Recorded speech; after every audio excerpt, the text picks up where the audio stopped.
this got a lot of attention, so I just wanted to like point at it real quick. Not exactly a high level analysis on my end, but it's probably worth pointing out as a good example of a particular kind of apolitical person and the way their mind works. MrBeast got an ungodly amount of attention for saying something that's not going to happen, that he would run for president if the age requirement was lowered. Obviously, it's just that blah, blah, whatever, right? But the thing that's interesting to me is this.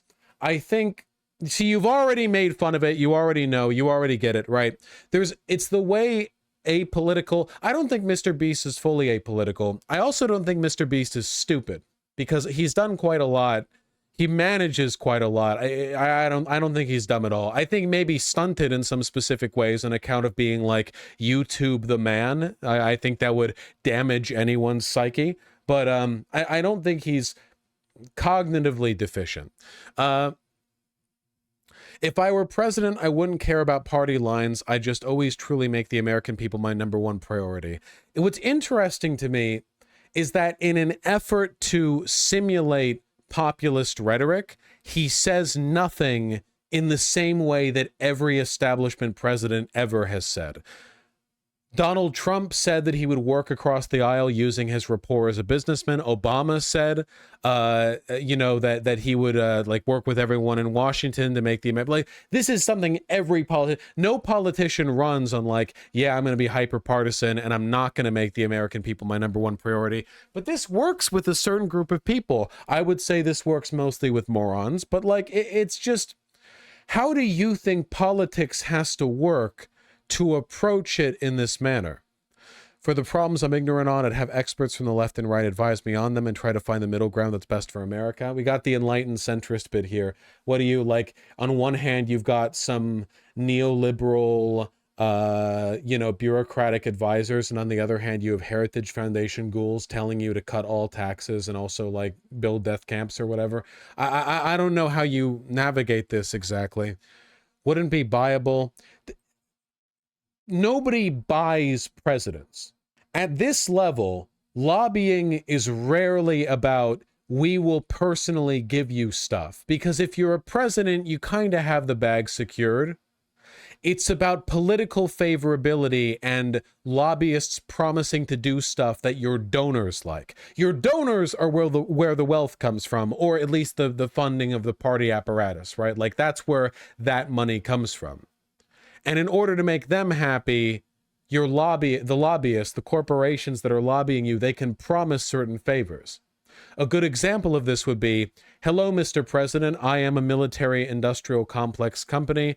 I want you to approve of spending for this new project that'll give me an umpteen ton of money, and in return I will diversify the production line for this product across the 50 states so that you can take credit for stuff that's going to provide jobs in all of these like swing states. And it's like, oh, okay, it's not about giving me money. It's, if you do something that favors the business will behave in a way that benefits you if you take credit for it, you know? It's just weird to me. I don't care about doing things just because my party says I should, and I would focus on uniting the country instead of dividing it. I don't know. I feel like MrBeast would be kind of like an evil president. Like, I feel like a person who thinks themselves above corruption and bias would be the most easy person to corrupt and bias because they don't understand the systems.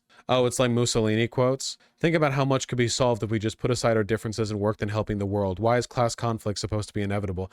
Class collaborationism stuff. That's big fascist talking point. With the labor power of the proletariats, the financial backing the bourgeoisie, we'd be unstoppable. Look out for that class collaboration, folks. I'll ask all capitalists to forgive the communists, and I'll ask all communists to forgive the capitalists. Now let's get to work. This is funnier when you remember that before Mussolini became like the captain of fascism, he was a thug for socialists. He was like a militant, like pro-socialist party, like not mob boss, but you know, he was like a red shirt kind of guy. And he wasn't the only one. Horseshoe theory, man. He was, yeah, it was like an enforcer for, you know, very, yeah, militant, yeah. Mussolini started left and started walking right and didn't stop. I would argue he was closer to the right to begin with. You know, for a lot of people, the aesthetic of socialism always been pretty close. You know, the people must work together to oust from society the leeches and parasites who rob them of their value. The working class, you know, the sort of paralleling with the silent majority, the people, capital T, capital P. There has never been a the people. There are individuals. I'm fully doing the Margaret Thatcher thing. There is no society. There is a society. There is no the people. A society is a tapestry of all of us, right? The people is an imagined, like, unifying force, a syncretic union of the nation's people, one will. And that doesn't exist. There is no one will. There is a society, and it is of many wills. The society itself does not have a will. So yeah, I guess the conclusion here is that MrBeast is a fascist like Mussolini. What do you think goes through the heads of enlightened centrists when they talk about unity between bigots and marginalized groups? I don't think... I think that to liberals like MrBeast, or to apolitical people, or to enlightened centrists, they don't think there are different kinds of good. They think that everyone is working towards the same good. Everyone fundamentally believes that, like, you know, people should be happy and so on. They think that people just disagree on the methods. So centrism is about learning about all the different methods and trying to work to find the one that appeals to most people's interests. What they don't understand is that there is no objective good. Different people have different goods. For some people, good is like free healthcare, and for other people, good is the mass execution of homosexuals and transsexuals. So there's not really a middle ground there, unless you're getting the Zyklon B for free as like, you know, a medical derivative. But I don't find that a satisfying middle ground. So absolutely nothing is going on through their heads. I just think it's the false presumption that there is equally goodwill in all people. I don't know.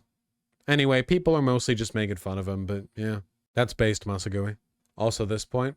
Really want to know what MrBeast thinks about the middle ground between his friend Eva and the people who think she shouldn't exist. Yeah, it is admittedly pretty difficult. Like, how do you square that from MrBeast's perspective, right?